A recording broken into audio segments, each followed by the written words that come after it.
For decades, I held a secret that felt like a stone in my gut, a truth so heavy it shaped our family's entire existence, yet remained unspoken. This constant, oppressive burden weighed on me daily, influencing every quiet decision.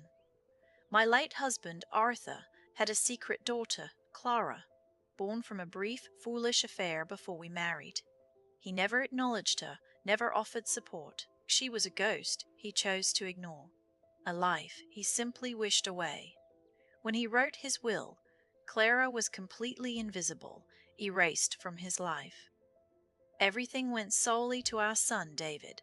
This cemented David's path to a privileged, effortless existence.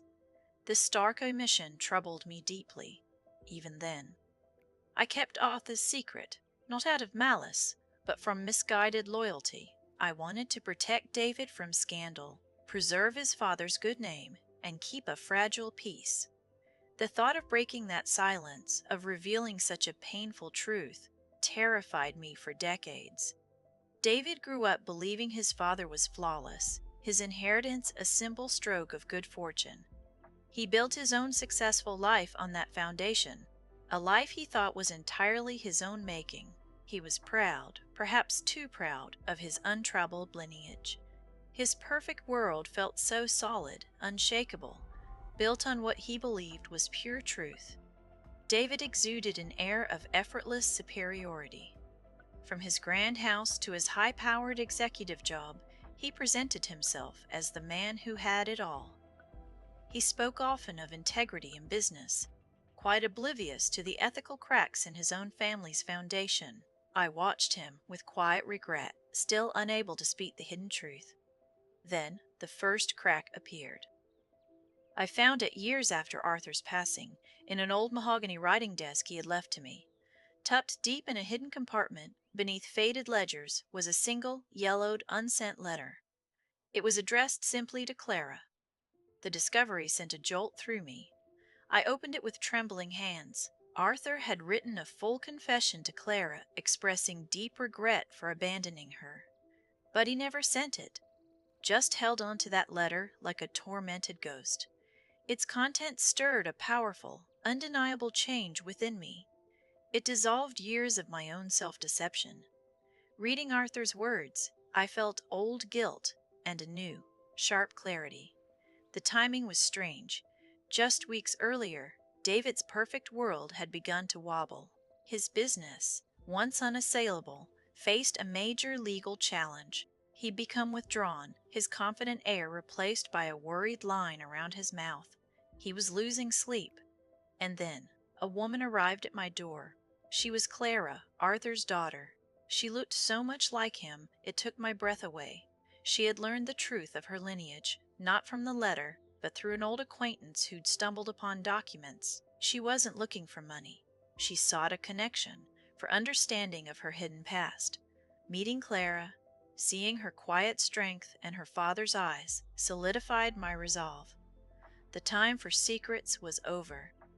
The universe, it seemed, had orchestrated this moment. I couldn't let Arthur's confession remain a private torment. It was time for David, and for Clara, to face the truth. With Arthur's unsent letter clutched in my hand, I sat David down. He saw the solemnity on my face. Then the words tumbled out, a torrent of truth. Decades of suffocating silence were finally broken. I told him everything about Clara. His face crumpled. The shock, the anger, the disbelief, it was all there, laid bare.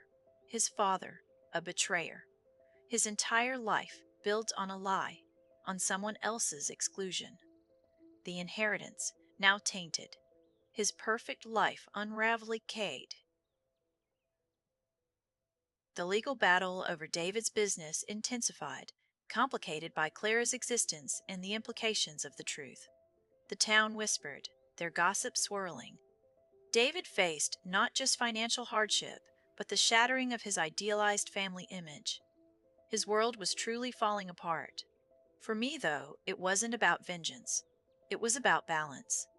It was about the heavy stone I'd carried for decades finally being lifted. It was about seeing the truth, however painful, finally win. The quiet satisfaction wasn't cruel. It was the peace of knowing karma had finally arrived. Justice had prevailed. Arthur's secrets, kept hidden for so long, had finally found their way into the light. It was a painful unraveling, but necessary. Even if it meant my son's perfect life had to fall apart, it allowed for the beginning of a new, more honest life for every one of Reverend allowed a true, authentic foundation at last. After the family secret I kept for decades just unraveled my son's perfect life, what would you do first in that situation? Subscribe so you don't miss the next one. Like if this was worth your time. Comment with your ideas for the next video.